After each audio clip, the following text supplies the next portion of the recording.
가자! 지구의 평화를 위한 새로운 국제적인 노력이 바로 오늘 워싱턴에서 그 첫 발을 내딛습니다. 사실 그동안 수많은 시도가 있었지만 번번이 실패했었죠? 과연 이번에는 뭔가 다를 수 있을까요? 특히 이 협상 테이블에서 아주 중요한 역할을 할 것으로 보이는 튀르키예의 모든 시선이 쏠리고 있습니다. 네, 바로 오늘 2026년 2월 19일입니다. 가자 평화위원회가 드디어 역사적인 첫 회의를 여는 날인데요. 정말 길고 긴 외교적 노력 끝에 이 분쟁을 해결하기 위한 실질적인 행동이 시작되는 바로 그 순간입니다. 이 역사적인 순간에 당연히 모두가 주목하고 있는데요. 그중에서도 이 지역의 강국인 튀르키예가 과연 어떤 카드를 손에 쥐고 협상에 나설지 이게 최대 관심사 중 하나입니다. 그들이 워싱턴까지 들고 온 메시지는 대체 뭘까요? 튀르키예는 그냥 온 게 아닙니다.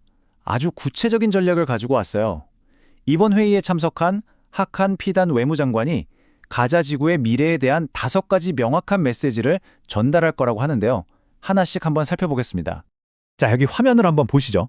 첫째, 그냥 임시방편이 아니라 영구적인 해결책을 만들자는데 아주 강한 의지를 보일 겁니다. 둘째, 지금의 불안정한 휴전만으로는 안 된다. 이스라엘은 위반 행위를 멈추고 인도적 지원이 끊기지 않게 하라고 강력하게 요구할 예정이고요.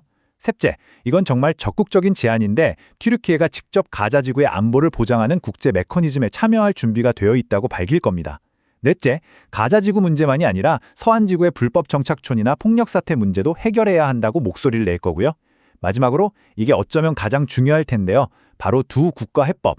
그러니까 팔레스타인과 이스라엘이 각각 독립국가로 평화롭게 공존하는 방안에 대한 튀르키예의 확고한 지지를 다시 한번 강조할 겁니다. 그야말로 명확한 로드맵을 제시하는 거죠. 근데 말이죠, 이 평화위원회라는 게 그냥 갑자기 하늘에서 뚝 떨어진 게 아니거든요. 오늘 이 회의가 열리기까지 그 뒤에는 여러 중요한 외교적 과정들이 있었습니다. 그 여정을 한번 되짚어보죠. 모든 건 2025년 9월로 거슬러 올라갑니다. 트럼프 미국 대통령하고 8개 이슬람권 국가 정상들이 만나면서 이 평화 계획의 씨앗이 뿌려졌어요. 그리고 불과 한 달 뒤 이집트에서 열린 정상회담에서 휴전이라는 첫 번째 결실을 맺게 됩니다. 이어서 11월에는 유엔 안보리가 결의안 28035로 이 계획을 공식적으로 채택하면서 국제적인 힘을 얻게 됐고요. 그리고 마침내 올해 1월, 지금 우리가 이야기하고 있는 바로 이 평화위원회가 탄생하게 된 겁니다. 자, 이렇게 워싱턴에서는 외교관들이 분주하게 움직이고 있는데요. 그럼 바로 이 시각 실제 가자 지구에 있는 사람들은 어떤 시간을 보내고 있을까요? 이 회담이 왜 그렇게 절실한지 현장의 목소리를 통해서 그 무게를 직접 한번 느껴보시죠. 자료를 보면요, 가자 주민들은 폐허 속에서 씁쓸한 라마단을 보내고 있다고 합니다. 특히 텐트촌으로 내몰린 가족들은 밀가루나 기름 같은 정말 기본적인 식료품조차 구하기가 너무 힘든 상황이라고 해요. 바로 이런 현실 때문에 워싱턴의 회담이 그토록 중요하고 또 절박한 겁니다. 55세 가자 주민인 하나 나타르 씨의 이 한마디가 모든 걸 말해주는 것 같습니다.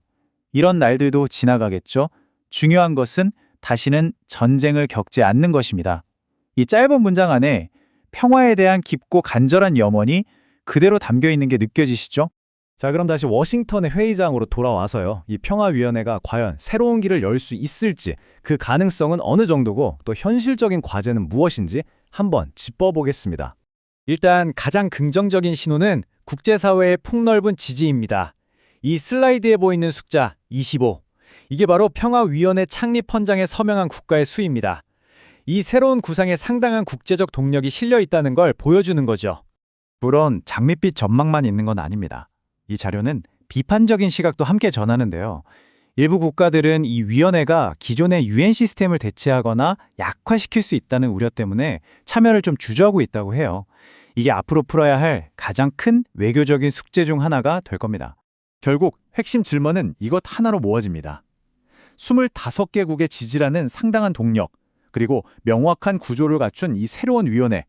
과거 수많은 평화 노력이 실패했던 바로 그 지점에서 과연 이번에는 다른 결과를 만들어낼 수 있을까요? 전 세계가 오늘 시작되는 그 첫걸음을 숨죽여 지켜보고 있습니다.